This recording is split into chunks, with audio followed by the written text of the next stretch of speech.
Navi, welcome to the show. Yeah, nice to be here. The CEO of Amazon Web Services, or AWS, Matt Garman, just said, if you go forward 24 months, it's possible that most developers are not coding. The CEO of Anthropic, Dario Amodei, recently declared, in 3 to 6 months, AI is writing 90% of code. Then in 12 months, nearly all of it. The CEO of IBM, Arvind Krishna, predicted AI could replace up to 30% of white-collar jobs in 5 years. So my question for you, NeetCode, is software engineering dying? And is it even worth learning to code anymore? Or are we training people for jobs that are not going to exist next year? Yeah, I think it's a really important question that obviously everybody is asking right now. And there's a lot of uncertainty around it. I'm not going to pretend like I have all the answers. But I will say that a lot of the time people take these people that are in positions like CEOs of big companies, and they take their opinions more seriously than everybody else's.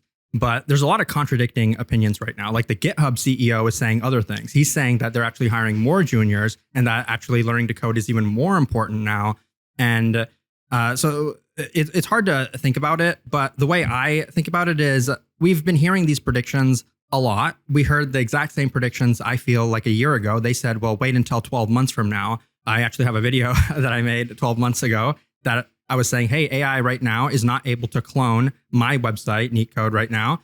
And people were saying, well, just wait 6 to 12 months. And now 6 to 12 months has passed. And to me, at least, the growth has been very substantial. Cursor and tools like that have gotten better, but it really doesn't feel exponential to me, at least. It's still making a lot of mistakes, and getting it from the point of writing 10% of code to 30% of code to 90% of code, that's going to be exponentially difficult. So I'm not really sure what the basis of the Anthropic CEO's opinion is. Obviously, he has a lot of data that most people don't. But if 6 to 12 months pass and we're still not at that point, is he just going to say the exact same thing? Well, okay, we'll wait 6 to 12 months now. It's kind of like the boy who cried wolf. They just keep saying the exact same thing to try to create a self-fulfilling prophecy, and it's not really happening right now. And so that's kind of how I approach it. Nobody really knows what's going to happen. Not a single person does. So just kind of go by what you see, focus on the data. Don't take anybody's opinion and overweigh a single person's opinion. Try to think about it yourself. But at the same time, for people who are learning to code, I would not be getting into it just for the money. You should enjoy it at least a little bit. Otherwise, it's going to be pretty difficult.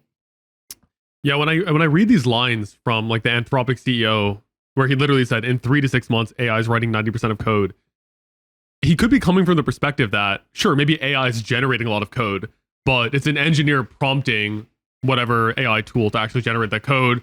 Then the engineer is actually reviewing all of it, fixing a bunch of mistakes, reprompting and stuff like that. So I think a lot of people tend to catastrophize these situations where they think, okay, they hear these, they're going on LinkedIn, they're on Twitter, they're hearing these crazy lines from a bunch of CEOs, and there's a lot of uncertainty there. So based on what you've seen, I mean, from my perspective at least, these AI tools have been, exponentially increasing over the past 2 years.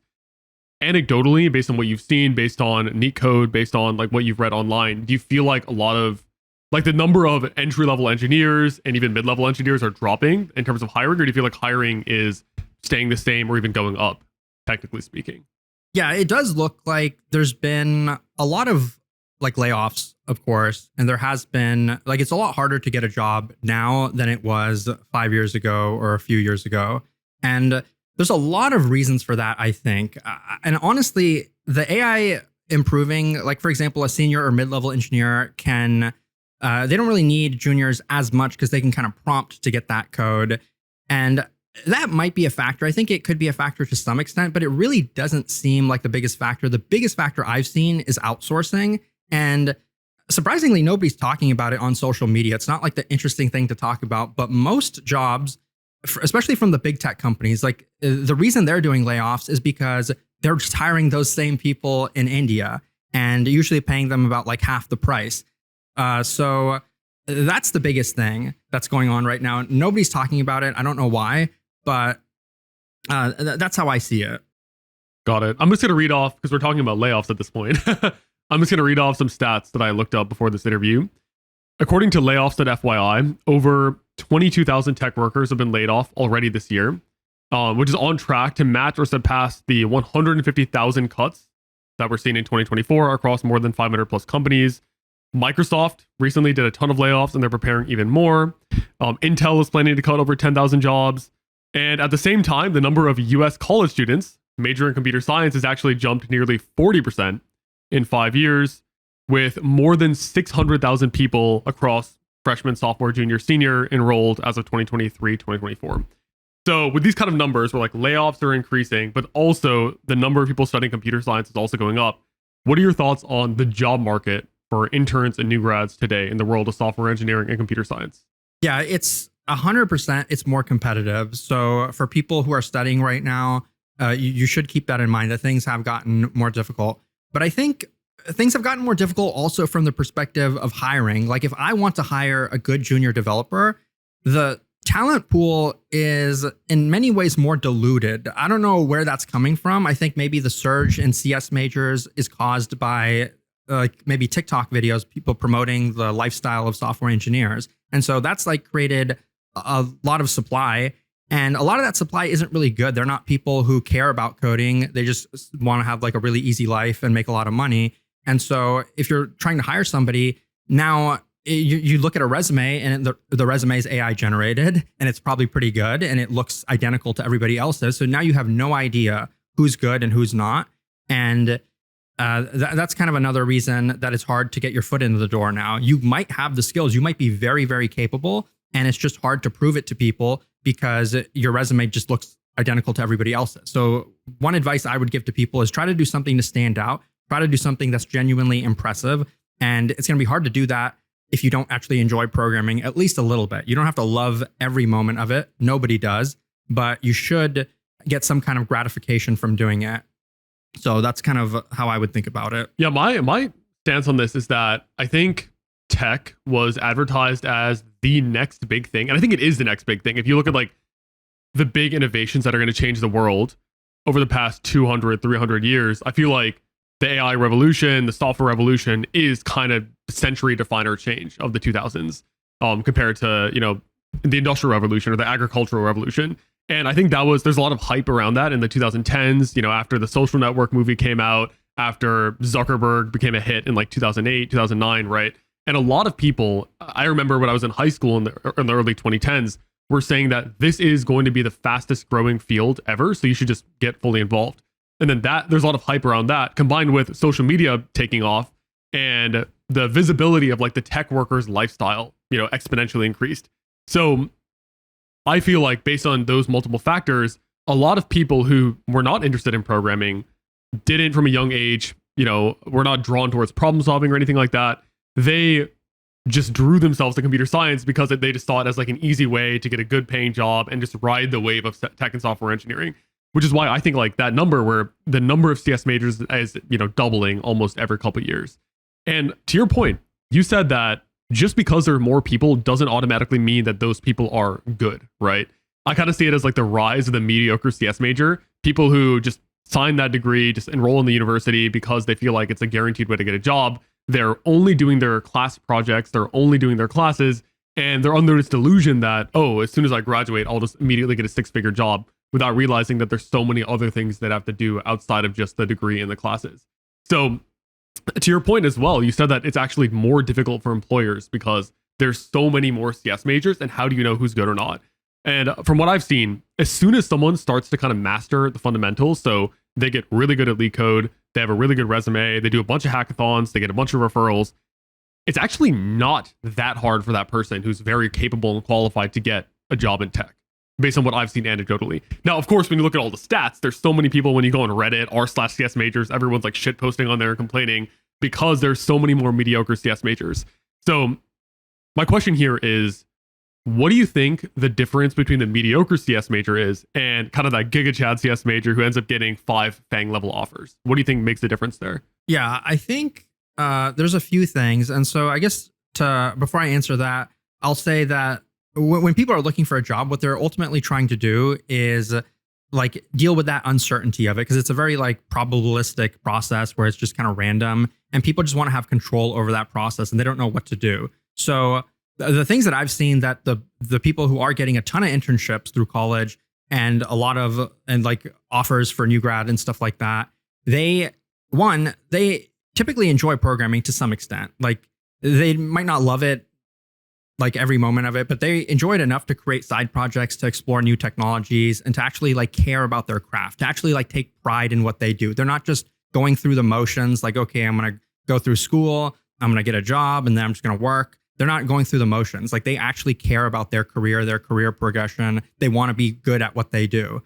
And second is they spend a lot of time like networking. And I think that's the biggest thing right now. That's the single biggest thing that I probably could have improved upon when I was younger, is just being around people. And again, it's hard to do that unless you actually enjoy doing it, enjoy like talking about tech and stuff like that. But join communities like online, showcase the things that you're doing. If you feel like you're creating an impressive project or something, a tool that solves some kind of problem, showcase it online. Try to get in front of people, try to meet people who have similar interests as you do. Try to, talk to your classmates, see if they can help you. That's something surprisingly a lot of people don't do. They have like 100 people in their class and they just don't talk to them.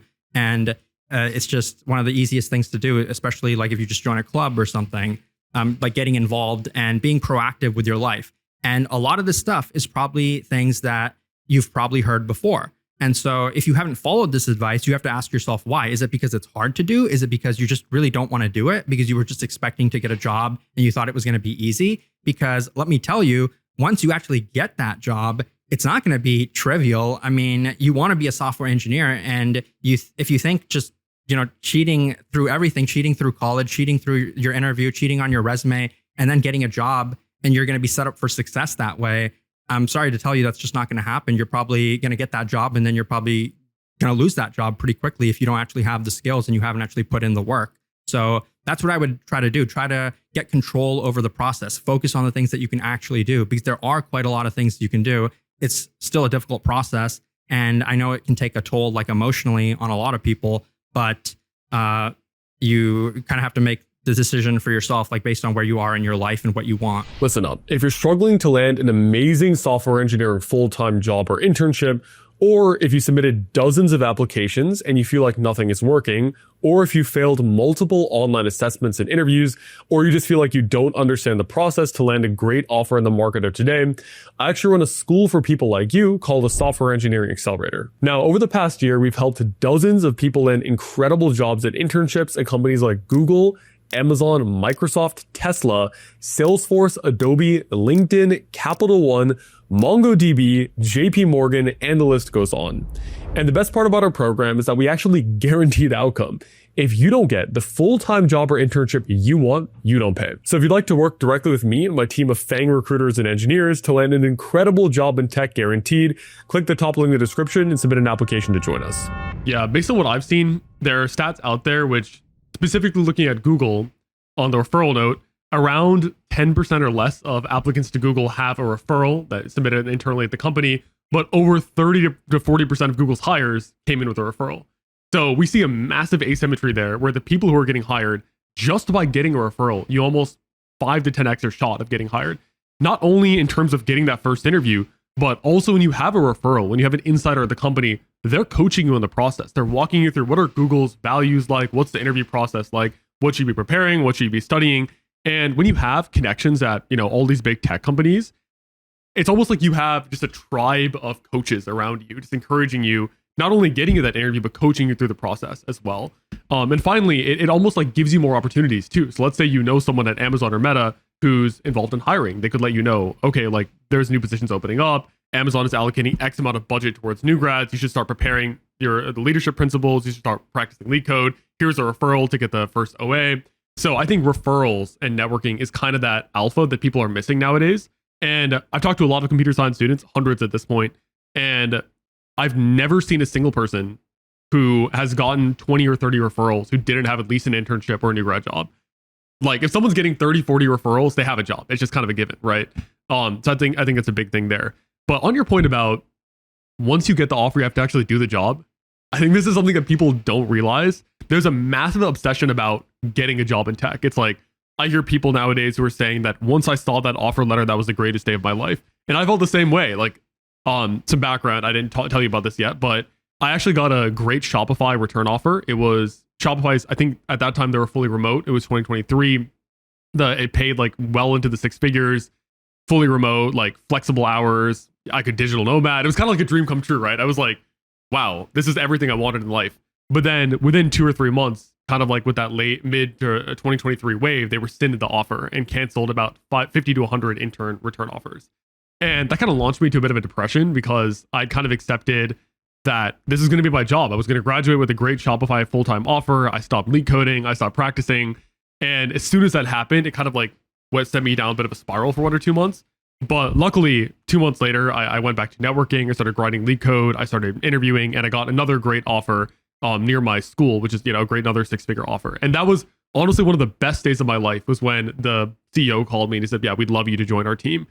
But after that, about a year later, I actually quit. Not because the company sucked, but because I was more interested in entrepreneurship and YouTube. So I think people don't realize that, sure, getting the job is one thing, but you have to actually do the job, which is 99.9% of the experience. So my question there for you is, famously, you left Amazon after 2 months of working there. So I would love to know, what was your experience working at Amazon and why did you leave after just 2 months? Yeah, so that's a good question. And I guess short story, I started at Amazon in summer 2020. It was kind of like at the beginning of the pandemic. So everything was like fully remote. And I remember I was kind of in a similar position where I stopped LeetCoding. I think I was still LeetCoding, believe it or not. I think I just enjoyed it or something, or I was already thinking about like the next job I was going to get. But I felt kind of like a sigh of relief. Like, okay, I can take my foot off the wheel now. I can just kind of chill. And I went into Amazon very green. I only had like one internship before that. And it was a difficult situation. It was a bad team. It was, no matter who you are, you would not have enjoyed that experience. You might have been able to survive that experience. And I think if I had to go through that again, with what I know now, I could very easily survive that experience and do well, get promoted, but I probably wouldn't have enjoyed it. Nobody on the team was really happy. They were waking up miserable. Like you could see in the chats, people were upset. You could see 3 a.m. commits by multiple people on the team, like regularly. And it was just an unfortunate position. And there was a lot going on personally with me at the time as well. I won't go like super in depth into it, but there were certain things that were kind of out of my control that kind of just happened at that point in time. And so I didn't really know what was going on. It was very uncharacteristic of me to quit a job or to do a risky thing like that. But in the moment, that's just what I felt was the right thing to do. I almost felt like I was possessed, like I had to do it. And I did. And I'm not recommending it to anybody, honestly, like to make the best decision for yourself. But things worked out for me. My mindset was, well, if I got this job, surely I can get another job eventually. I didn't expect it to be Google, but it was. And exactly like a year after that, I was able to get another job at Google. But the Amazon situation was just difficult. And the people there, especially, because people don't think about this a lot. It's not just about the code. It's mostly about like the people that you're working with. And that was just not, the people just weren't great on that team. And sorry if any of them are watching this video right now, but yeah. Yeah, no, based on like, I watched one of your videos where you talked about this, right? Your manager told you should probably not ask questions, which I feel like the first thing a new grad or a new hire would want to hear is, asking questions is the first thing you should do. I mean, like, we're here to help you. Everyone's coachable. The team is there to support you. And even my experience at Amazon, I wasn't a full-time there. I did an internship at Amazon. And my mentor actually criticized me for asking too many questions. He said, look, I get it, but like a lot of the, maybe 30 to 40% of these questions, you probably should just already know. And, to his point, I agree that there were a couple of questions that I could have maybe figured out myself. AI wasn't around back then in terms of LLMs, but I feel like that attitude of putting that on someone as a new hire, being like, do not ask me questions. I feel like it creates a bit of like a toxic culture there. So another part of it is, you mentioned how you sent your resignation email like 2 or 3 times and they kept convincing you to kind of get back off the ledge before you actually made it. So were there any other elements of the culture which you felt like were kind of creating that negative environment? Yeah, it was just like long hours and like the deadlines were very, very short. And so Yeah, it was a lot of just like not allowing you to ask questions in my case. Like I remember like I had a task where I was like setting up an S3 bucket like with Athena or something like that to run like federated queries on it. And like I asked like one question. Like this was the first question I asked. Like I was setting it up and I asked him like one of the configuration questions, right? I thought it was a pretty innocent one. Like I want to make sure my thing is set up the way yours is. And he basically just like brushed it off and was just like, just do all defaults and like kind of like did it in like in a rude way. And then I did that. Like I trusted him. I was like, okay, this is what I'll do. And then it didn't work. And then I was like, okay, well now it's not working. And I can't ask him a question because he's just going to get mad. And then I was like, okay. And then I went, it took me like an hour to figure it out, which is like, it would have taken 1 minute if I just asked him. It took me an hour to figure it out. And it was just because like the region was wrong. Like he told me to do all defaults. That was not the case. The region was mismatched with the S3 bucket. Sure, like that's a small thing. Maybe like you just expect juniors to figure that out. But at the same time, it's like like that kind of like set the tone of everything else. And it's like you can't ask questions. If you mess something up, it's your fault. You're stupid. There's no collaboration. It's just like and like the deadlines are very short. You got to get things done. Everybody's already pulling all-nighters. It started to feel very like dark. And like Amazon is notorious for like pipping people, like putting them on performance improvement plans and getting fired. And so that was in the back of my mind. And I remember when I did resign, when I did quit, my manager kind of told me, they were like, yes, we fire people, but the way I think I see it is that they're just not a good fit. And I thought that was just a weird thing to say. And I was just like so taken back by it. But I was like, well, I mean, she's trying. And I don't blame any of the people. Like I'll never blame somebody else for like problems in my life. So like I don't hold anything against them. But it was just, again, just a very strange experience. Like I look back on it and I can laugh about it now, but that's the type of thing where like a moment like that can really change the trajectory of your life. If I had let that convince me that I'm just stupid, I'm dumb, I can't be an engineer, then that would have just completely changed my life. And that's what I was convinced of for a long time until I was able to get another job. And even when I did get my next job, I was really like on my toes. I was like, okay, I'm at Google. It's really, really nice here. Everybody's nice, but just don't ask questions. That's the expectations. Just don't ask questions. That's how it is in the real world. And then 6 months into Google, I realized like, okay, things are actually more chill. I actually can collaborate with people. So yeah, it's a difficult thing to navigate. It's one of those things nobody really talks about. Nobody's going to like coach you through that in your life. You go through an experience like that, you kind of have to like deal with it yourself. Yeah, I know Amazon is notorious for hiring fast and firing fast. That's kind of like their line, is that they just seem to have just a steady, and they send out a lot of OAs, they send out a lot of interviews, they just get a lot of massive people through the system. So I always think it's interesting. And yeah, like you said, I don't really blame the people on my team or on your team as well. They're kind of just in this culture and environment, this machine that creates that behavior. I actually think there's quotes from Jeff Bezos about like how he believes that intensity is the way to get the most out of people. It just seems the way that they run the company. But actually talking about culture, tell me what the differences between Google and Amazon were. Like culture-wise, what was the vibe immediately between them and how would you compare them in your head? Yeah, it was night and day. Like when you join Google, I don't know if it's still like this, but the first 4 weeks, you're not even with your team, which is, I don't know if that's the best way to be doing things, but you're kind of just learning the Google internal tooling for the first few weeks in like sort of like small teams and cohorts. And so that kind of sets the tone where it's like they expect you to take a long time to ramp up because a lot of the internal tooling is different at Google from anywhere else. And you're also just kind of learning, if you're a new grad, you're just learning how software development works in general.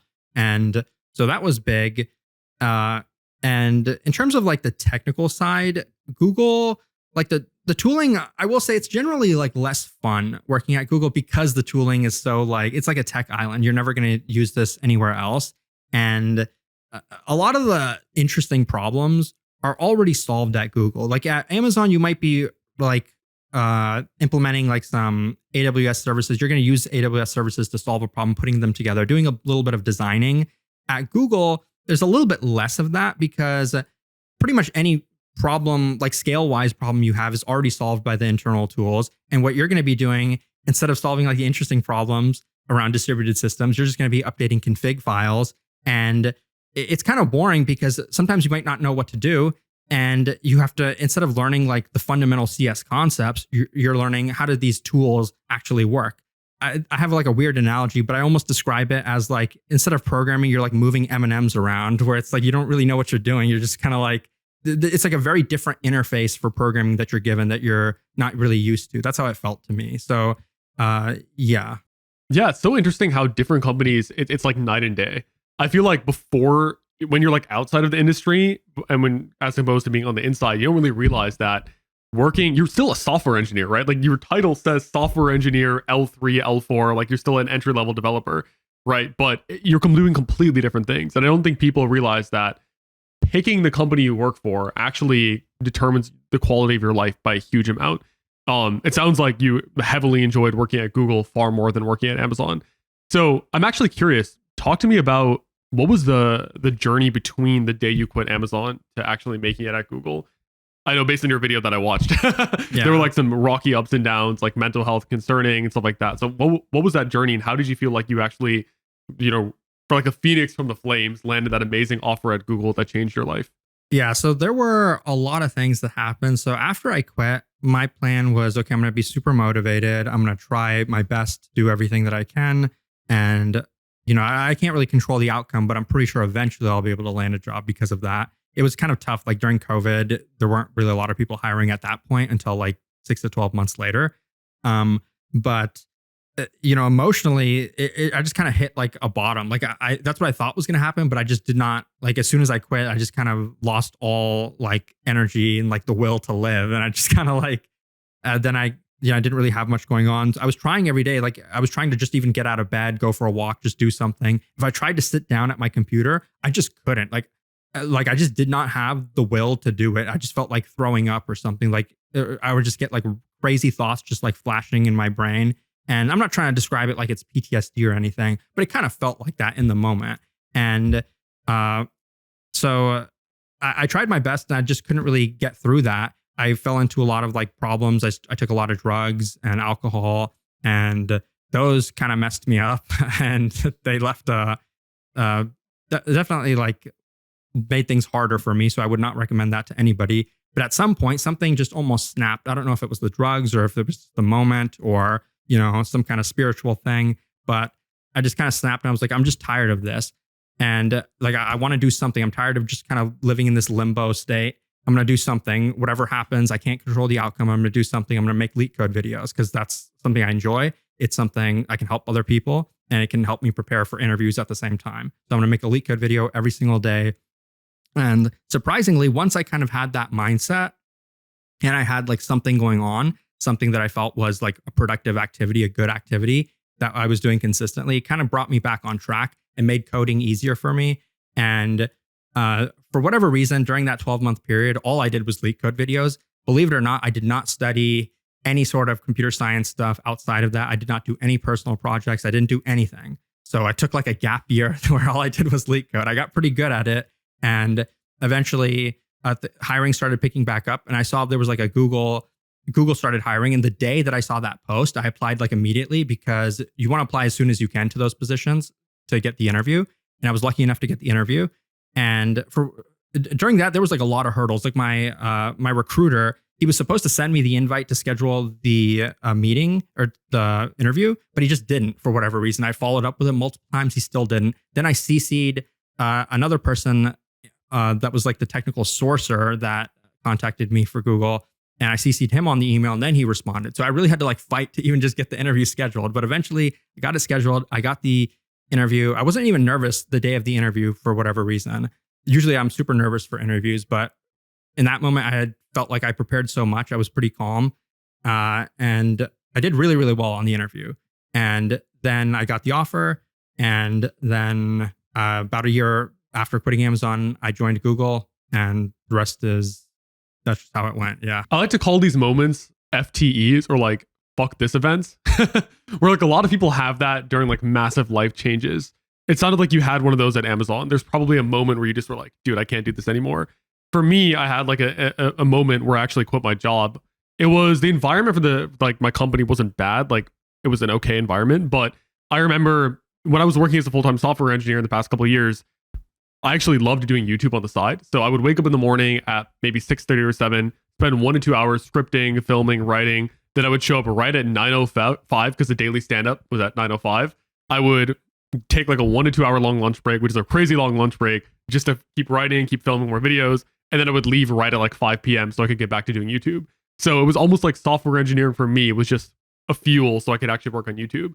And at my like 10 or 11 month evaluation of my manager was the CEO of the company, by the way. This is a very small, it wasn't a startup because it was around for over 10 years, but there were just 15 engineers there.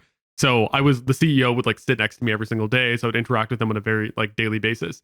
And in my review, he was like, Aman, I think you're like a really good engineer. I can definitely sense a lot of capability in you. But if you want to be promoted, which I want to promote you, but if you want to be promoted to like a mid-level or a senior, I just need 20% more. I need you like to sit there for a bit longer. I need you to like push through more code, like, push through more issues, just like make more impact. And, let's not leave right at 5. Let's like, 5:36, it would be even better. Come in a bit early. So just kind of like things like that.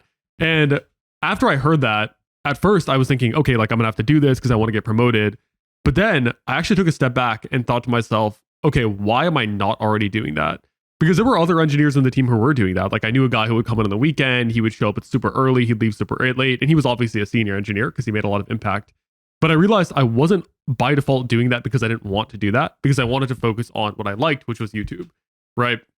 So my thought process there was the only way that I could do what he wanted would to be to cut out of YouTube time. And for what? To get like a $20,000 bonus or salary boost? Okay. Like, sure, like it's a nice like boost. It's like a nice ego status play. It's like, oh, I'm like a mid-level senior engineer now. Or I could just go all into what I actually like, which is YouTube, content creation, entrepreneurship. And if that goes well, I'll sure as hell make more than $20,000 in a year. Right. So the next day, I literally drafted my resignation letter, said, can we have a private chat? Hopped on a Google Meet and was like, yeah, I quit. And then I actually said, I'll give you like a month before I leave. And then he just said, it can be fine. Like you can just leave after a week, which I felt like a little bit bad about. I was like, damn, am I that like replaceable? But I think it worked well for both of us. I think he could sense that my heart wasn't 100% in it. And I'd be happy for my spot to go to another engineer who was truly in it. So I guess like long story, all the way coming back around, did you have like an FTE or like a fuck this event where you were kind of on this like negative spiral and you just realized like, dude, no, like I have to do something, and that something's going to be LeetCode every single day? Yeah, pretty much. Like I was just, because I was like going to the doctor, right? Because I was so depressed. I was like, I should go to the doctor and I should do this. And, none of that stuff was helping. I was like, I don't want to, this is like a life problem. I don't want to take an antidepressant for this, because what is that going to do? Just kind of make me feel better? Well, the problem is still there. So that's kind of what I wanted to address. Like this life problem of like kind of, being like afraid to code or being afraid to like move forward in life. And yeah, I think that at that moment you kind of just, something just snaps. Like you have to like, you can't just kind of stay like wobbling forever. You have to pick one direction or the other. And I very easily could have picked the other direction where I just say, screw life. Like I'm done. I just want to do drugs for the rest of my life and just do nothing. I very easily could have done that, but I just couldn't imagine that. Like I would have rather died than do that. So that's why I chose the other path. And yeah, I mean, this is away from like software engineering and technical advice. So I try not to give personal advice, but if somebody's going through something similar, and I've had people reach out to me, people who have gone through similar experiences, because everybody goes through tough times in their life where they don't know what to do. And eventually you kind of figure out what's most important to you. What do you actually care about? Like, what can you just like not, like what kind of thought could you just possibly not bear? Like maybe you get to a point and you're like, well, software engineering just isn't for me. Maybe I want to do something else with my life. Or maybe you do want to do software engineering and you're willing to like commit to that. So yeah, that's how I would think about it. Yeah, no, surprisingly, I've heard not just you, but a lot of other entrepreneurs, successful people have that thought, which is, if I stay on my current path, I would just rather die. Like, I don't know if you follow Alex Hormozy at all. But he had the exact same moment when he was working like a crazy consulting job. He was, doing like the good immigrant kid thing. He was working a 9-to-5 job at consulting. And there were literally moments where he woke up and he was like, I just wish I didn't wake up. Like, I wish I was just going back to sleep because I just don't want to do this anymore. So I know there's another YouTuber, a bit of controversial one called Hamza as well. And he also had a moment where he was like walking home in London in the evening while working his like $10 per hour minimum wage job after he got a college degree at like 7 p.m. And he was walking through a dark alley at one point and he just didn't turn on his flashlight because he was like, I just hope I just fall and die. Like, I don't want to live this life anymore. So honestly, and I don't wish that on anyone. I never got that bad personally, like where it was like, I'd rather die. But I think sometimes the benefit of being on rock bottom is that literally the only changing is there is no way that change is bad. In that case, it's like no matter what it is, like whether it's solving LeetCode problems, whether it's starting a business, whether it's starting like YouTube channel, that the upside is 100%. Like there's no reason to not do that because your whatever your current path is so terrible. So I think there's a lot of people who are going to resonate with that feeling of like being at rock bottom and needing something to change. But it sounds like LeetCode saved your life. Yeah, it's kind of a funny story, and you know, people will think I'm saying that just to like promote LeetCode or whatever. I'm not doing that. Like for whatever reason, like I just really like enjoyed it. It almost feels like therapeutic for me to like solve a LeetCode problem and to like make a video. I've made like over 700 now, to the point where it's like it's second nature to me. But when I started doing it, like the first LeetCode video I ever made, I remember I was overthinking it so much. I took so many notes. I think I spent 10 hours preparing for one video. And then people will say that maybe you overthought it or things like that. But when you look at like the improvement and the quality of the video that I was able to create, it does matter. Like some people will say that's like toxic mindset, but if you really care about something and making it really, really good, like you will obsess over it naturally without even trying to. And that's what my mindset was. I just really, really wanted it to be good.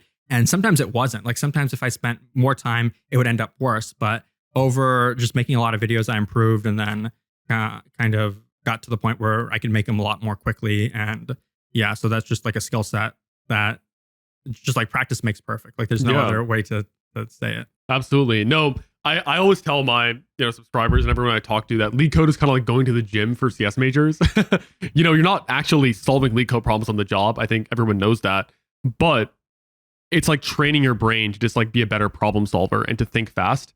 So I think a lot of people who struggle in life, like whether it's a lot of people will be like, oh, if I don't run 5 miles a morning, like I would lose my mind. Like that's the one thing I have to do to like ground me. If I don't meditate for an hour every day, that I just need to do that. It sounds like for you, it's like a single LeetCode problem a day, or like just doing LeetCode regularly, which it sounds like you still do. You still do LeetCode problems on a regular basis. Is that correct?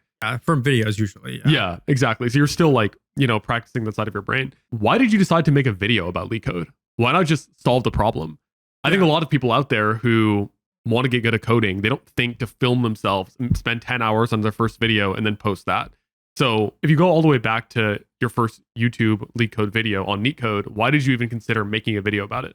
Yeah, I guess, to be honest, I put a lot of thought into it, more than a lot of people would expect. I remember right at the beginning of the pandemic, I was solving LeetCode problems just for fun. I had the thought, like, what if I could create like a free resource for a LeetCode?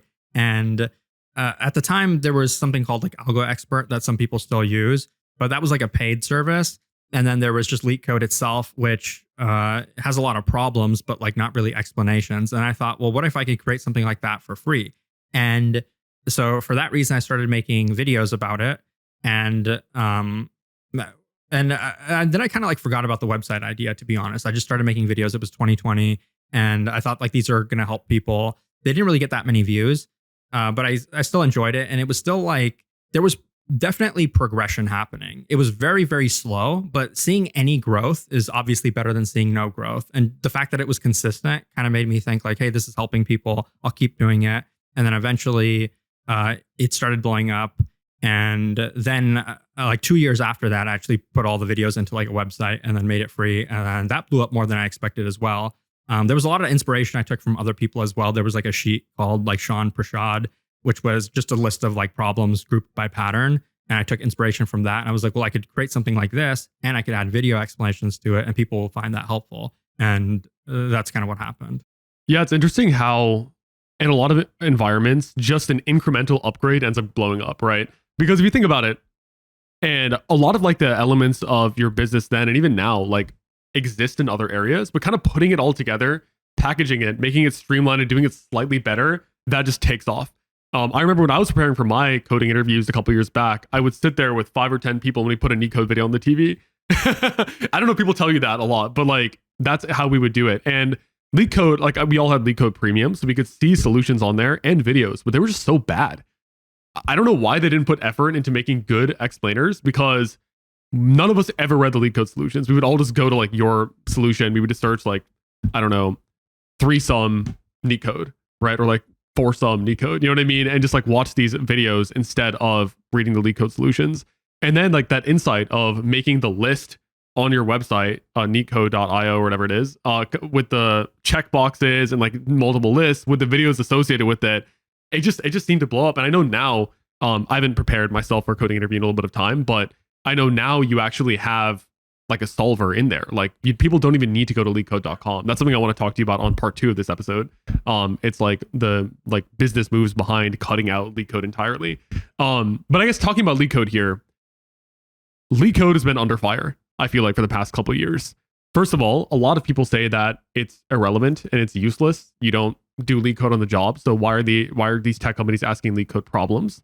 And number 2, with the advent of AI solvers, LLMs that can easily just, take in your computer audio, capture your computer screen, and spit out an answer just like that with tools like Cluely and Interview Coder, and even just having ChatGPT on the side, where do you think LeetCode falls today in the world of jobs in tech? Yeah, so I wonder how long my answer to that is going to be, but I want to start by saying anybody who thinks LeetCode is like completely useless, it's just not true. And like the easy answer to that, the why to that is, I mean, it's been happening at these big tech companies. They've largely been using LeetCode and other things like behavioral system design, but for coding and entry level stuff, they use LeetCode to get a signal of how good somebody is. I'm not saying it's perfect. There's a million problems with it, but it's definitely not useless. Now, are there better solutions? 100%, there definitely are. And maybe we'll see some of those emerging over the next few years. I know a lot of people working on solutions to that, a better way to interview people. But like in my case, because I can speak to my experience the most, I went a year without doing any coding, like largely just LeetCode stuff. That didn't really, I don't use data structures and algorithms at Google. I really didn't do that. So what happened? Why was I able to perform pretty well at Google? I was able to get promoted within a year. My answer to that would be when I was going through my degree, I didn't cheat. Largely I didn't cheat, but I really learned most of the fundamental stuff. Like I didn't cheat in my operating systems class. It was hard as hell, but I didn't cheat. And I went through every class, and a lot of the stuff you learn in school, you're not going to use at your job either. So, it's another mismatch. But the one thing that it taught me is it taught me like the fundamentals. I knew how to program and stuff. I knew kind of like protocols and things like that. And most importantly, the thing that everybody's forgetting nowadays is I learned how to think. And that's something you can't just throw that in your brain. You can't just memorize something which is going to teach you how to think. You only learn that through practicing. And so LeetCode is one way to do that. Now, of course, there are better ways. People say that I'm a really good developer, but I'm not good at LeetCode, so I can't pass the interview. And that's like a mismatch. That's like the biggest problem people have with LeetCode, and it's a very, very legitimate one. But the reason companies to this day are still using LeetCode is it does give some kind of signal of how good a candidate is, or at least how they think to some extent. Now, if you get like a 3-dimensional dynamic programming problem, yeah, it's probably not going to give the best signal of how well you think. It's just going to be like, are you a competitive programmer or not? But the signal is ultimately what people are looking for. And not only that, but they want to get that signal quickly. Of course, they could just hire you as an intern and then get a signal that way, but that's a lot more expensive than just doing like a few LeetCode problems. So that's kind of like the problem. And that's how I see it, at least. Yeah, I think when people tell me this, I'm like, do you think these companies are stupid? Like, these are billion and trillion dollar organizations with probably some of the greatest minds to have ever lived trying to hire good people. And Steve Jobs famously said, the quality of an organization is the quality of its people, right? Hiring is a CEO's number one job. Number one job is hiring and enforcing a culture, right? So when people say, oh, like LeetCode's useless, why are these companies using it to hire? Just kind of like shaking their fist at the man, right? I just think like there's a bit of an ego there to assume that you know better than billion-dollar people and trillion-dollar companies, right? The way I tell people about LeetCode and I think about it, and I want to hear your thoughts on this, is I see it as a bit of a domain-specific IQ test. So if we go back to college admissions, right, the ACT, the SAT, the PSAT, the AP exams, those, like the ACT, right? It's a standardized test. Everyone takes the exact same test. You're not solving ACT problems in college or a job, but it gives one score. It's mapped into a score of, I think, like 1 to 36, at least when I was doing it, that colleges can use to assess people. And sure, there are some students who are bad at standardized testing, but would be good college students and good employees and workers and entrepreneurs. But still, largely, even though it's not perfect, it's a pretty good assessment for picking who to go with. I see LeetCode as the exact same thing. Sure, it's not perfect, but it's a pretty good tool to be used at scale, right? And when I say domain-specific IQ test, I mean, if someone is really smart but has no coding ability, they're not going to be able to solve LeetCode. And you probably shouldn't hire them, unfortunately, even if they're an intelligent person, just has no coding ability. Similarly, if you're stupid, I hate to say it like that, or you have no like problem-solving skills, you're struggling, but you know like how to write some Python code, sorry, you're not going to pass LeetCode and a company probably shouldn't hire you. It's kind of selecting for those two things, someone who has problem-solving skills and can also program effectively. And I just see it as like, as software engineers, as programmers, as tech entrepreneurs, they just needed a way to assess people at scale, and LeetCode is the way they figured it out. Sure, you don't LeetCode on the job. I don't think anybody is saying you solve two-sum on the job on a daily basis, but it's just a very effective way to actually hire people at scale. There was a tweet from like a principal at Uber. He has like I think his name is Pragmatic Engineer nowadays. The line is, LeetCode doesn't measure what devs do day to day, but it's the cheapest filter at scale. And unlike real projects, they're leak resistant. So, and I want to hear your take on this as well. A lot of the time when companies send out projects to be submitted, once you send it out to 15 or 20 people, it just immediately gets leaked, right? Like people are making public GitHubs about it. It's on Reddit, it's on Blind, it's on Quora, it's on these websites, right? So whereas when it comes to LeetCode, there are tens of thousands of like potential LeetCode problems. You can make variations on the problem. You can add like layers to it. It's just the easiest way to assess someone at scale. Yeah, I completely agree with that. And I think that's why companies still do it, because people think that it's kind of just like a standardized test in like an exam like you would take in school where it's like, did you get the right answer or not? It's not just that, especially if your interviewer is good and like working with you. It's like a collaborative process. Like there's a lot of criteria that you're judged on. One of them is the code and like if it runs and like how far along you got, were you able to answer like the follow-up questions and things like that. Your communication is also judged. How clean your code is also judged. There's a lot of factors that go into it.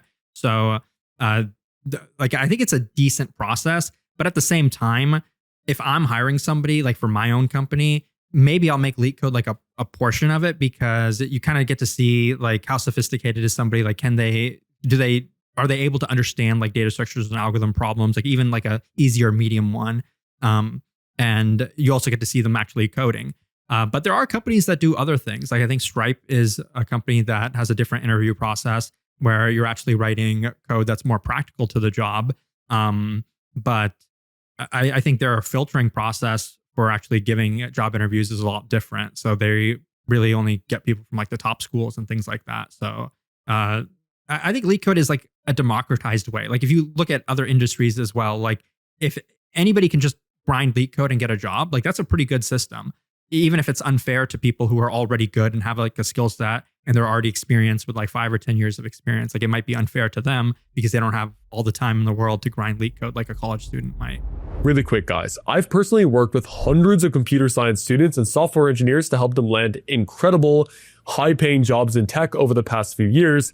And from that experience, I put together a resource breaking down the top 5 lessons I learned throughout that process. We'll go through the biggest mistakes people make when trying to land a job or internship in tech, and everything you need to kickstart your software engineering career. It's available completely for free at amonmanazar.com/7dayengineer, or check the link in the description. Yeah, I think people don't realize that in a world without LeetCode, what else are these companies going to use?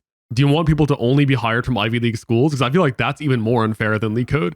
You know, with LeetCode, someone in Poland can, or someone in South Africa can sit there, watch NeetCode videos, and just grind LeetCode completely for free on their own. And as long as they have some level of programmability, they could actually get a job in tech. That's actually a beautiful world, I think, compared to maybe before LeetCode was around, where it was all just pedigree and legacy and networking. So I think people have to understand that there are no perfect solutions without trade-offs. And LeetCode is not a perfect system, but it's the system we have right now. However, I do want to ask you, do you think LeetCode is going to stick around? Because let's talk about interview coder and these AI solvers. Surprisingly, I read some stat which said that 30 to 50% of coding interviews, people are using AI solvers in the background. And that's probably an underestimate, because those are people shamelessly admitting that they're cheating, right? There's a lot of people who cheat who are ashamed about it, which I think maybe they should be, and they don't want to admit it to someone doing a study, right?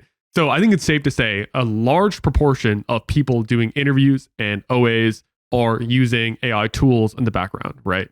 So if that's true and these AI tools can solve LeetCode problems as good as any LeetCode junkie, then how useful do you think LeetCode will be over the next 5 to 10 years? Yeah, I think it's a really interesting question. And so a lot of these tools allow you to like cheat by like watching your screen. They're like extensions. And so you mainly do them through like online interviews.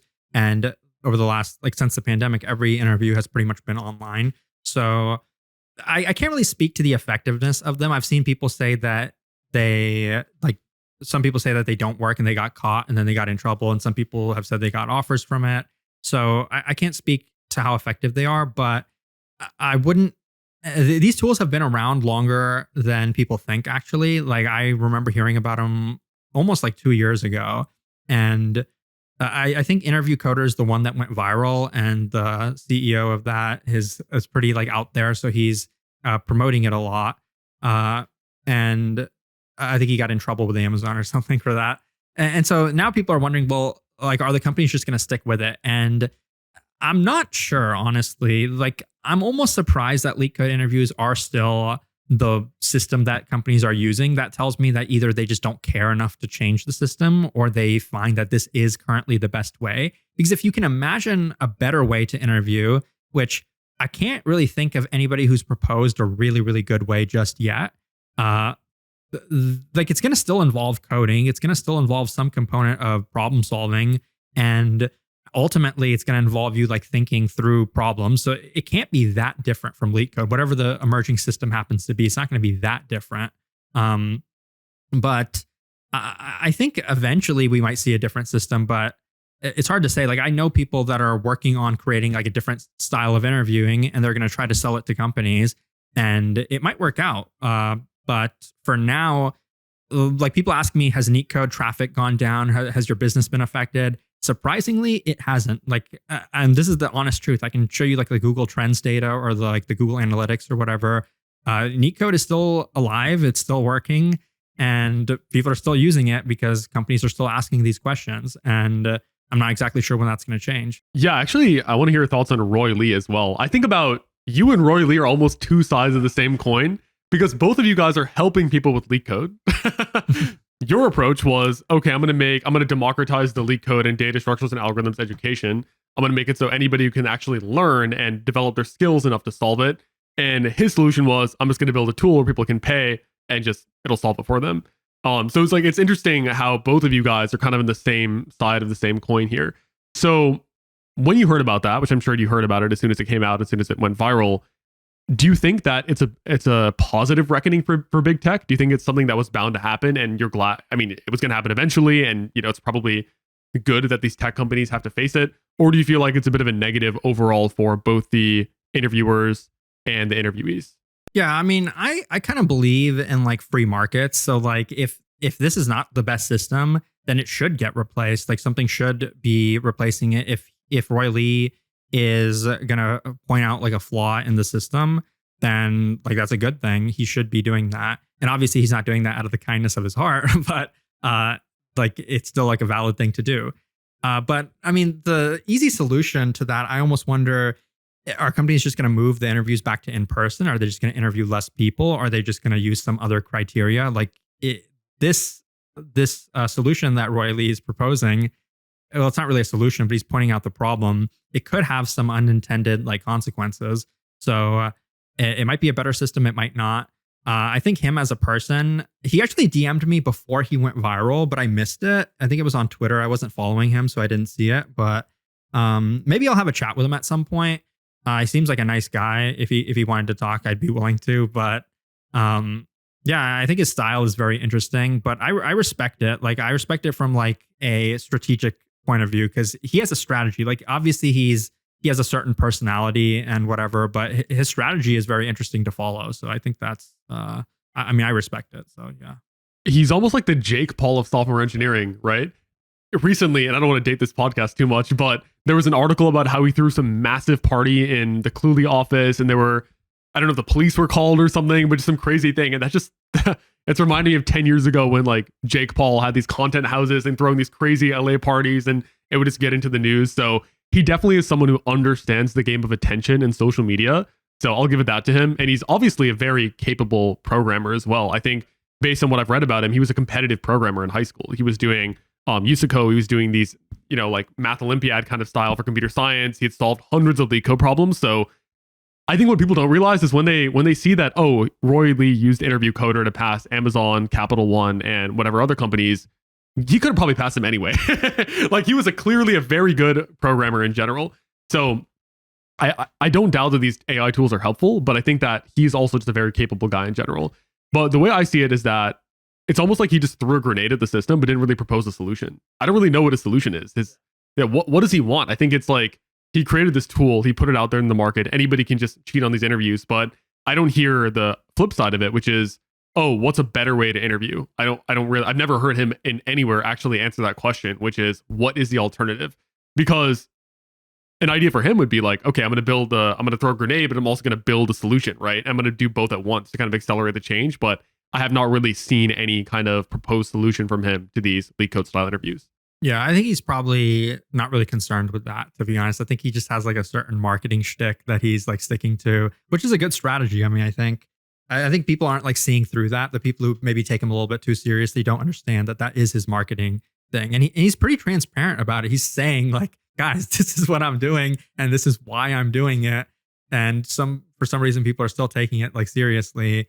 And yeah, I don't know why.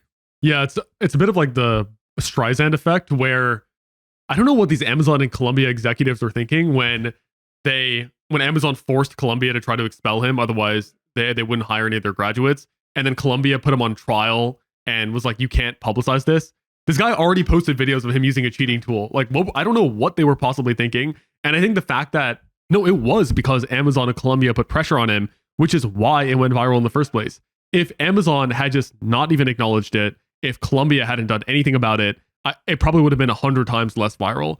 He was so viral that it escaped the software engineer computer science ecosystem, which is hard to do, right? Not many people, like there are millions and hundreds of millions of people who don't even know what LeetCode is, who probably know about Roy Lee, right? So I think their approach to kind of silence it completely backfired, and he's doing better than ever. I know he has like a great office. He raised millions of dollars in funding. I mean, I don't know how accurate this is, but they're saying that they're doing like millions in ARR already on Cluely. So it's massive. It's already a massive platform. So I think he's an excellent marketing genius, and I think he's doing really well for himself there. Yeah, it's definitely escaped like software engineering, because I even had a VC ask me about like Roy Lee. They were like, what do you think of Interview Coder? Like, how is this impacting the market and stuff like that? So yeah, I mean, but people don't realize that he took a big risk. Like, this is, for anybody else who's thinking about doing something like that, he was posting about like cheating through that for months before he went viral. And it got to a point where I remember I saw some of those posts and I was like, wow, he's still doing this and he didn't go viral. I just thought it was like a dead end. And then somehow he went viral because like Columbia and Amazon put pressure on him, but it could have very well like just not gone viral. Like, there's a million people like him that do things like that don't go viral. And then they kind of just lose all their options. So just be a little bit careful when you're doing that. Now, if you have nothing to lose, and I think that's the position that Roy Lee was in. He was like, well, I just don't want to be a software engineer anyway. So screw it. That was like his fuck it moment, right? Like, I just don't care. This is what I'm going to do anyway. This is the person I am. I'm not going to change. And, I respect that. Yeah, I think probably the greatest thing that ever happened to him was Amazon putting pressure on Columbia. Because that just like 100,000x whatever he was doing before. So I think that was that fuel that really exploded everything. But like you said, LeetCode is still around today. NeetCode is doing better than ever. Most of my students who I work with, the ones who are great at LeetCode, end up cracking the interviews. Based on our data, over 70 to 80% of interviews that are technical in nature for interns and new grads are DSA based, right? There's some system design here and there. There's obviously behavioral and networking, but data structures and algorithms and LeetCode seems to be one of the most important ways to get a job in tech today. So let's talk about that. If someone is a complete beginner with DSA, data structures and algorithms and LeetCode, what would you suggest step by step they do over a 6 to 12 month period to actually get good enough to get to that intermediate stage? Yeah, I think it depends. I think there's like two kind of approaches that I would suggest. I think one is where people just don't like to go through theory and stuff. People just want to get their hands dirty. They just want to dive into it. You can just start solving problems. Now, like, that's one resource. Like, NeetCode is one resource to do that, where you can go through the list, and like there's a few beginner friendly lists on there, but it really doesn't matter. Like, don't overthink it is what I'm trying to say. If you get to a problem and you think it's like crazy hard, then okay, maybe try an easier problem. Now, if you get to an easy problem, but you still don't quite know how to solve it, try to see what you're missing. Feel free to look at the solution. You're just trying to learn. Like you're just trying to collect data points and just do. You're not trying to sit there and watch like a 5-hour video, because I promise you're not going to learn as much as you think from that. You want to get like, you want to move your hands. You want to type your fingers. You want to like type something. And then there's the other approach where people, like a lot of the problems where if you need to know like a certain concept, then you have to go and learn about it. Some people don't like doing that. They want to just learn about like all the most important like theory concepts up front. And for that, I would go through some kind of course. Like there's a course on NeetCode if you want to do that, but there's a million ways to learn this stuff. And again, like when you're going through that theory, you want to still be like hands-on with that as well. You want to like, as you're learning the concepts, like how does a hash map work? How does a heap work? How do you do sorting? You want to be actually like doing exercises to do that. So whether you're just writing code on pen and paper, whether you're running it in your own IDE, whether you're using a platform like NeetCode or LeetCode, you just want to do that. So that's what I would say. Don't overthink it too much. Just start doing stuff. Just start solving problems. Focus on the most important concepts like hash maps, sorting, stacks, arrays, things like that. And yeah, just do it. So if someone is completely fresh, they don't really have any data structures and algorithms experience, nor any LeetCode experience, do you recommend they do a DSA course first and then go into LeetCode, or do both at the same time? So they learn a data structures concept, like they learn about hash tables, hash maps, and then they solve some LeetCode problems with it? Or do you recommend a reverse order where they don't even try and learn the theory, they just go straight into LeetCode? What do you think the optimal order of actually learning this is? Yeah, for somebody who's never done like a data structures and algorithms course, like even in college, highly recommend doing some kind of course, because you definitely want to get an idea of like the common data structures. You want to know like what an array is. Okay, you can insert, you know, what are the big O like time complexities of the main operations with an array? How does that compare to a hash map? How does that compare to a stack, a heap, a binary tree? And those concepts, that's why I say you want to have at least an understanding of the big concepts like trees and stuff, because learning that in a LeetCode problem, if you've never seen a binary tree before in a LeetCode problem, that might be kind of intimidating. And like same thing with like the graph traversals. Like if you don't know like recursion, it's going to be kind of hard to learn like DFS on like as you need it when you're solving a problem. So I would get a good understanding of the fundamentals. Recursion is a really big one. And there's a lot of courses you can use to do that. But then I would start solving problems. Like don't focus too much on theory. You don't need to know every single like shortest path, minimum spanning tree algorithm before you start solving problems. Because when you actually get into the interview, think about what's going to happen. Statistically, you're going to be asked a question around one of the big concepts, graphs, trees, and stuff like that. So a strategy that many people take is they don't even touch the niche topics, because, well, shit, if I get asked that, I'm not going to know it anyway. I'm not going to answer the question correctly. So I'm just going to bet that I'm going to be asked one of these big concept questions and then just prepare for that. So yeah. That's actually my approach, which I tell people to do. I made a video where I basically took your NeetCode 150 and then which 150 problems isn't even that much anyway, but I even shortened it down to just like 49 of those big, like 4 or 5 topics. I left out dynamic programming off of that because I'm like, okay, sure, some people get DP questions, but when I was interviewing, 70% of the time, I didn't even touch dynamic programming. So if someone's completely new, why are they worrying about those niche topics like those math and like logic puzzles as well as stuff like that? So I kind of consider like the Pareto problem set, or like the 80-20 principle, which is if someone's completely new, they should probably start with those really high ROI topics: arrays, hash tables, strings, binary trees, graphs, before worrying about all those niche edge cases as well. But kind of going back to that stage, like beginner, intermediate, advanced. What do you think an intermediate LeetCode, a person at LeetCode is? Like, what are those characteristics when someone goes from beginner to intermediate? And what does it look like when someone has that intermediate LeetCode ability? I think usually they're able to see a problem like a graph problem and kind of like you get to the point where you've solved so many problems that you kind of know, like, okay, I see a graph problem. It's probably going to be some kind of a traversal. Like they don't need a cheat sheet to tell them that. They just kind of like have that muscle memory built in, and then they can kind of code up Like if they know the solution to a problem, they can code it up relatively quickly. A lot of people, there's two parts where you can get stuck on a problem where you don't know the solution. And in my opinion, that's like the hardest part, because some problems are just crazy difficult. You just won't know the solution to it unless you've seen it before. And then once you do know the solution, like if you have an interviewer and they give you a hint and they tell you, okay, you can do DFS for this. Like I already told you kind of the solution. Now I want to see you code it up.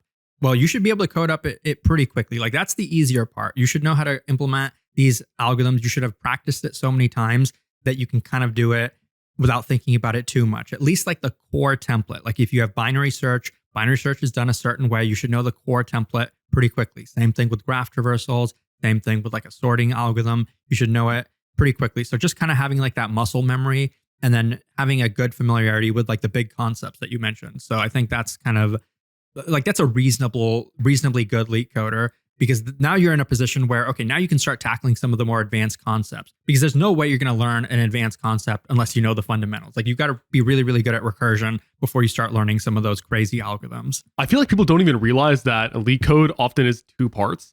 Like you said, one is just understanding the general algorithm or general how the solution works. And then part two is actually coding it up effectively. And people tend to actually struggle with them differently, right?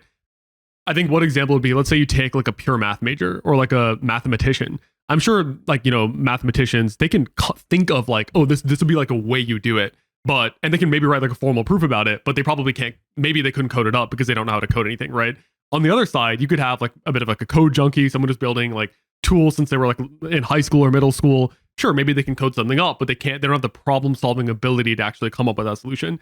So the way I think about it is I tell people to treat them at two distinct stages. And I think your videos are great for this as well, because you do it in two different stages.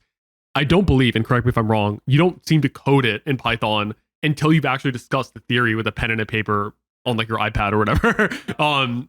Because at some point even writing a single line of code until you kind of know what the solution is in entirety. You should be able to think of the solution on paper, write out a bit of the pseudocode, be able to run through the examples, think of your own edge cases, think about multiple edge cases before even writing a line of code.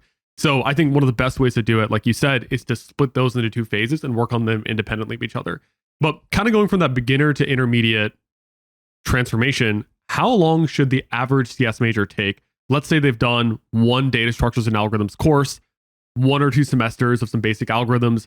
How long do you think it'll take for someone who hasn't really done any LeetCode, maybe they've only done 2 some, to get to that point, the intermediate level where they know probably 80% of those basic algorithms? They can write out DFS, BFS, binary trees, like binary store, like stuff like that pretty easily in their back pocket and solve a lot of the basic medium LeetCode problems. Yeah, I think that's interesting because I haven't prepared the way that a lot of my users do. Because when I was doing this, I didn't have like a resource like NeetCode. So I was going through like the problem. I was going through LeetCode, like discuss and seeing other people's solutions. They did not explain them very well. So I would just read through the code like very painfully, trying to understand it. Taught me a lot. Like I'm able to read like really complex code and kind of decipher it. And that's a skill to learn, but it's not the most effective when you're just trying to prepare for an interview and just trying to get a job and do that as quickly as possible. So I would definitely recommend, if you get stuck on a problem, like go through problems. And if you get stuck, don't spend too much time. Don't waste too much time, because you might go down a wrong path and convince yourself that it's correct. And then eventually it turns out to not be the correct path. And the problem that I had with that is that my brain, then when I would revisit that same problem, my brain would automatically go down that wrong path because I went so far down and I convinced myself it was right that I didn't even remember the correct solution, even if I had already looked at it. So I would not spend too much time. Now it depends on the person, like how long it takes them to understand a solution. But I would go through the videos and then try to code it up. And I think you could spend like a couple hours on each problem and get through it pretty quickly. Make sure to like revisit problems that you weren't able to solve and then try to solve them again to really build that coding muscle memory. And another thing people can do is just go through problems and see, instead of like implementing it from scratch, a quicker way to like review solutions is just to go through problems and see, okay, do I remember the solution to this problem? And if I don't remember it, can I like think of it within a few minutes? And if not, then you should look at the solution. And I think that general process, if you do that for like 100 to 200 problems, shouldn't take you more than like 2 months of like a couple hours a day. So hopefully not too much longer than that. And I think that's probably reasonable if somebody has like a summer that they're preparing for, or if they're in college. Because obviously nobody has an infinite amount of time. So especially if you're working a job already, you want to go through things as quickly as possible. But at the same time, you don't want to cheat yourself. So, make sure when you're typing out the code, try to type out the code without looking at the code. Try to understand the code and then forget about the code and now implement it from scratch. So yeah. So kind of diving into, let's say someone just picks up a LeetCode problem that they're just working on. What do you think, like kind of minute by minute, they should be doing here? So let's say we're going like the average CS major. They haven't seen the problem before. They're struggling a bit. How long do they struggle with the problem until you recommend they look at the solution? For me, what I recommend they do is I actually say watch the first half of a NeetCode video. So I'll be like, okay, if you're spending maybe 30 minutes thinking about what the solution is going to be, 20, 30 minutes, you've written it out by hand, you just can't figure out how to make it work. Then at that point, I would say, okay, just watch the first half of one of your videos, understand how the algorithm is going to work, but don't watch NeetCode code it up. You want to code it up yourself because that actually helps you integrate it. Only when you know the algorithm, you understand it, and you still can't code it up, then watch you code it. Do you agree with that approach, or is there an alternative strategy you would take? Yeah, I completely agree with that because it's all about learning to think. Like, you don't want to outsource your thinking to a YouTube video, to an LLM, or anything like that. Like, you need to think. Now, that does not mean you're going to arrive at the correct solution. You're going to know every edge case and anything like that. But you got to think. Like, if I see a problem, easy, medium, or hard, and I don't know how to solve it, okay, I'll spend some time on it. Let's say like 15 to 30 minutes. And even if I know, I get to a point where, okay, I'm not going to be able to solve this problem. And I'm going to be honest with you guys, like 99% of you, including myself, not able to solve a lot of the medium and hard problems when I see them for the first time. I'm just not that smart. I just haven't done that much competitive programming. And I would argue it's really not that much about intelligence either. It's just about like if you have the background or not, like a math background or whatever. And then, okay, you don't know how to solve the problem. Well, I'm going to look at the solution. Okay, but before I look at the solution, let's at least take a couple minutes to think, where am I stuck? Like, don't just read the problem description and then throw your hands up in the air. I don't know what to do. Well, think about it a little deeper. Okay, it's an array problem or it's a graph problem. I know it's going to be some kind of graph traversal. Okay, is it going to be DFS or BFS? Do you not know what those algorithms are? If so, yeah, you're not going to be able to solve the problem. Just watch the video. If you know what those algorithms are, do you just not know how to apply it to this situation? Is there an edge case that it's missing? Like, go through that thought process, take notes, and really focus on, okay, this is where I got stuck. This is the part I don't know how to handle. How is NeetCode going to handle it in the video? And then your brain will really pay attention to that. That's how you kind of like wire your brain to learn what the solution to that actually is and why it works in a specific way. So, whatever you do, don't outsource your thinking. And the reason people outsource their thinking is because it's easy. If you're just trying to solve a problem, yes, use an LLM. That's the fastest way, but you're probably not just trying to solve problems. You're trying to learn. So don't like skip that most important step. I think LeetCode requires a lot of intellectual honesty where you have to know yourself enough to know when you don't get it. And you have to know that you gave it an honest effort. Because again, like I keep telling people, LeetCode is like going to the gym for a computer science major. Sure, if you're bench pressing, you can have 3 guys help you lift the weight up, which I equate to using an LLM. But what's the goal? Is the goal to get the weight up, or is the goal to actually sculpt that physique and to get strong? The goal is to get strong, but for LeetCode, obviously. So you want to allow yourself to struggle. I think people struggling is uncomfortable. It's not fun to look at a LeetCode problem and not know how to solve it, and to just keep thinking of different ways and to not be able to figure it out. And I remember when I was first learning LeetCode, it was probably my second year of university after my first internship, which is at a really small company. I wanted to gun it for Amazon, some of these big companies, right? And I was sitting there, and even like reversing a linked list was not easy for me. I had to sit there for maybe like an hour, and I wrote some convoluted code, which ran for some test cases, didn't work for all of them. I didn't know about your channel at that point. So I was trying to like go through the LeetCode forum, understand it. It's not fun. It's not easy, but that challenge is where the growth is had.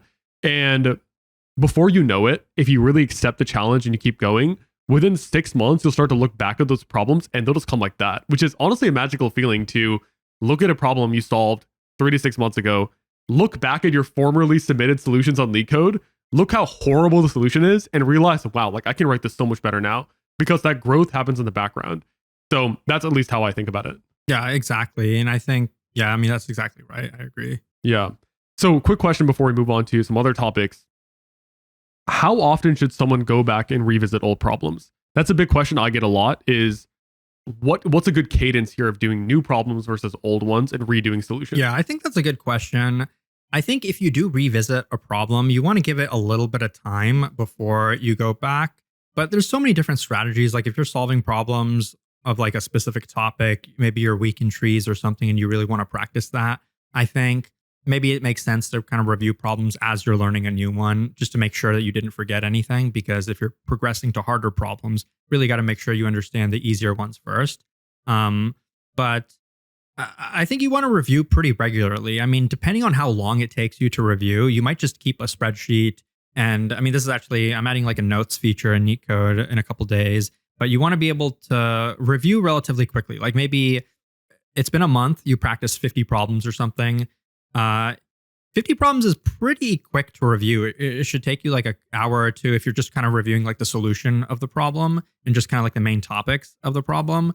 It should take you like a few hours. So I think that's something you should do regularly, at least like every 2 weeks, depending on how many problems you're reviewing. But yeah, because the more you review, the quicker it'll get as well. Just like implementing an algorithm, you can get to a point where you can implement algorithms within like a couple minutes. So yeah. Yeah, I totally agree. A question about LeetCode hearts. I think for even people, and actually I'm curious about you, even people who are good at LeetCode struggle with LeetCode hearts. I think it's like a very high bar. I think LeetCode is very honest actually about like easies are not even that easy for someone who's first starting. Easies are difficult for a beginner, even though it says easy on there.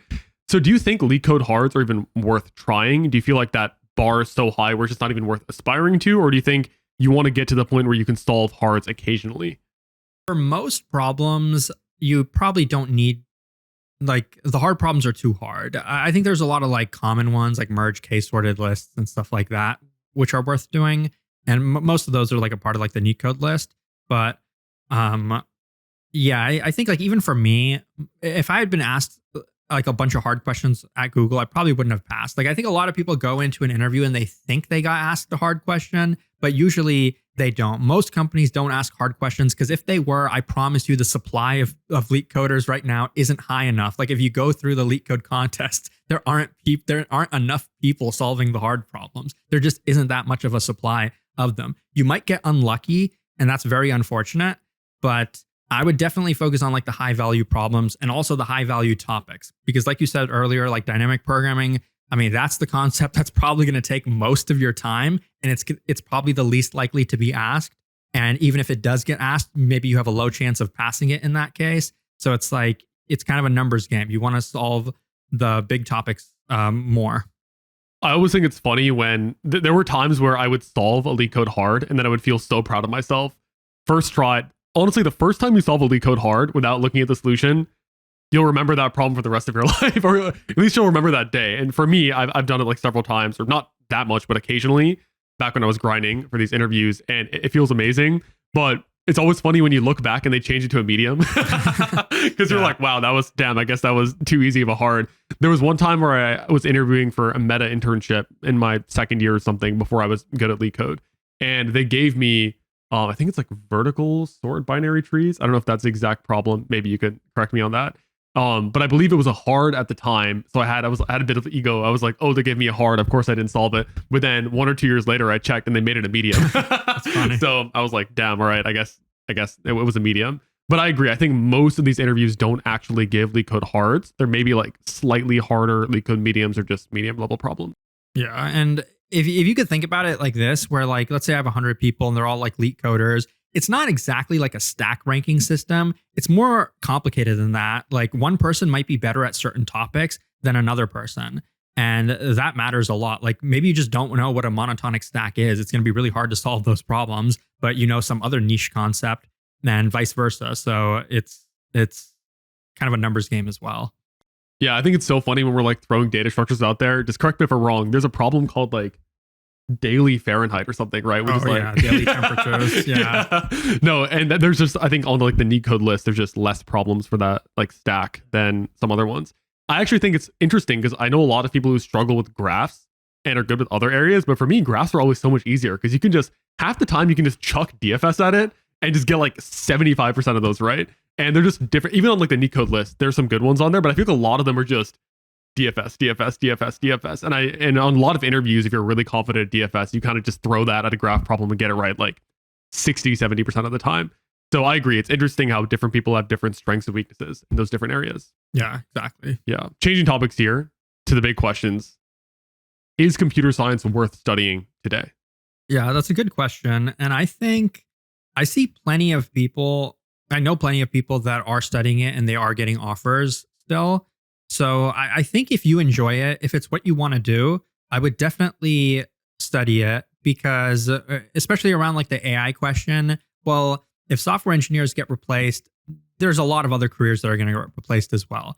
But if you don't like coding, if you hate coding, if all you want to do is make a lot of money, I would reconsider because I see this a lot. People get a software engineering job and they don't like it. Like almost everybody I talk to who's a software developer, and I'm not trying to discourage anybody from becoming a software developer, but almost everybody I talk to is like, hey, I just want to do content creation, or I just want to do something else. Like this isn't really, like I don't really see myself doing this for the rest of my life, maybe like 5 to 10 years or something.